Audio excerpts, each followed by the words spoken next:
Mr. Harris liked trains. He was afraid of aeroplanes and didn't like buses. But trains, they were big and noisy and exciting. When he was a boy of 10, he liked trains. Now he was a man of 50, and he still liked trains. So he was a happy man on the night of the 14th of September. He was on the night train from Helsinki to Oulu in Finland, and he had 10 hours in front of him.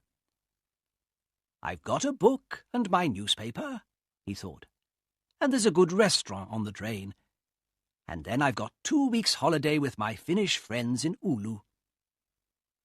There weren't many people on the train, and nobody came into Mr. Harris's carriage. He was happy about that. Most people on the train slept through the night, but Mr. Harris liked to look out of the window and to read and think. After dinner in the restaurant, Mr. Harris came back to his carriage and sat in his seat next to the window. For an hour or two he watched the trees and lakes of Finland out of the window. Then it began to get dark, so he opened his book and began to read. At midnight the train stopped at the small station of Ottawa. Mr. Harris looked out of the window, but he saw nobody. The train moved away from the station into the black night again. Then the door of Mr. Harris's carriage opened, and 2 people came in, a young man and a young woman. The young woman was angry. She closed the door and shouted at the man, "Carl, you can't do this to me!" The young man laughed loudly and sat down. Mr. Harris was a small, quiet man. He wore quiet clothes, and he had a quiet voice. He did not like noisy people and loud voices, so he was not pleased. "Young people are always noisy," he thought. "Why can't they talk quietly?" He put his book down and closed his eyes. But he could not sleep, because the 2 young people didn't stop talking. The young woman sat down and said in a quieter voice, "Carl, you're my brother, and I love you.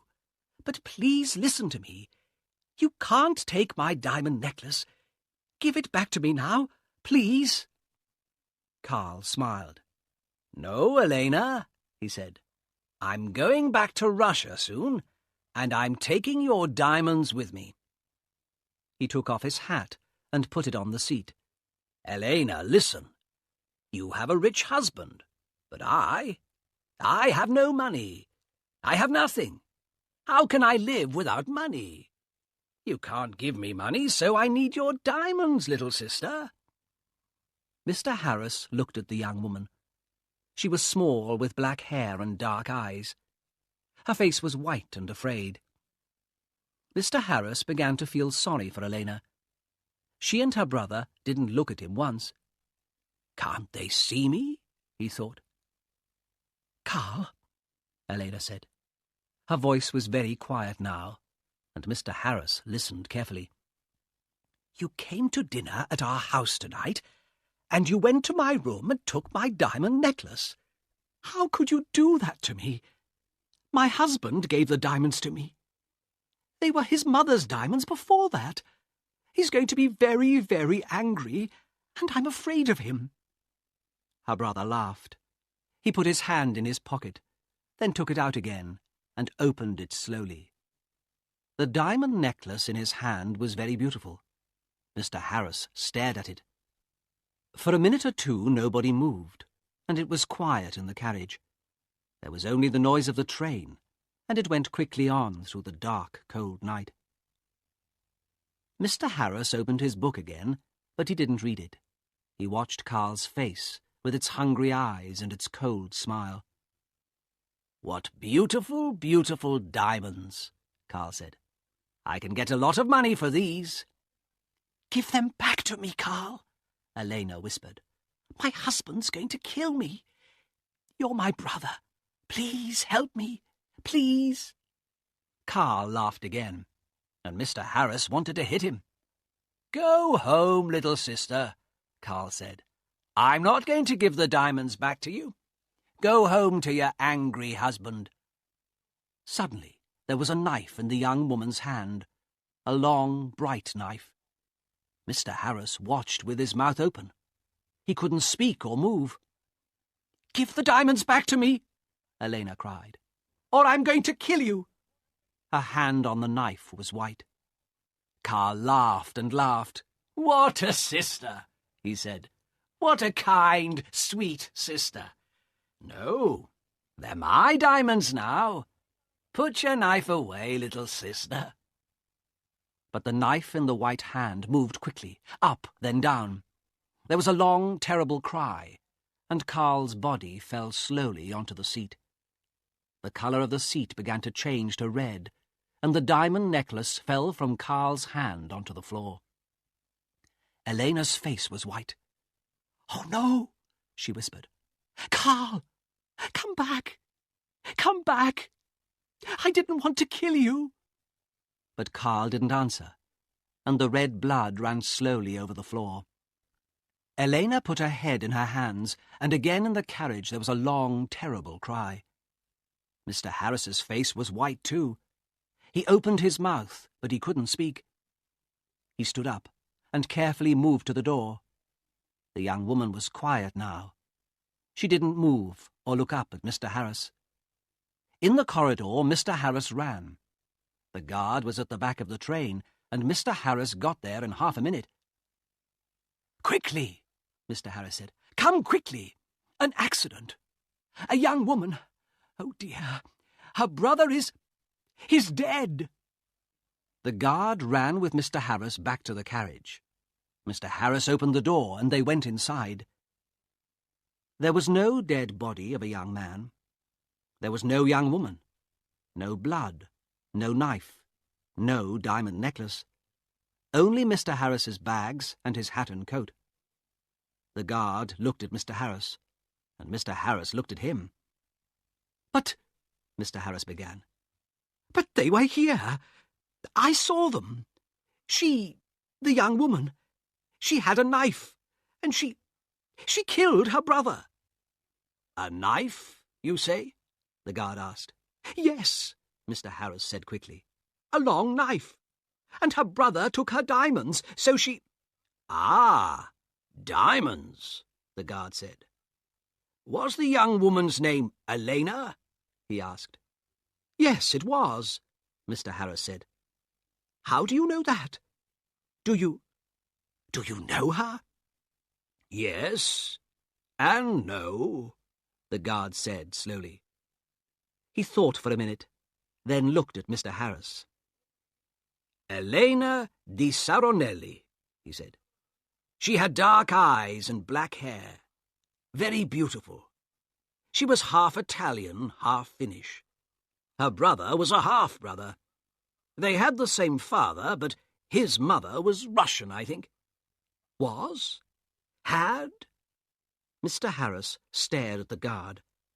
"But Elena, she's alive. And where is she?" "Oh, no," said the guard. "Elena di Saronelli died about 80 years ago.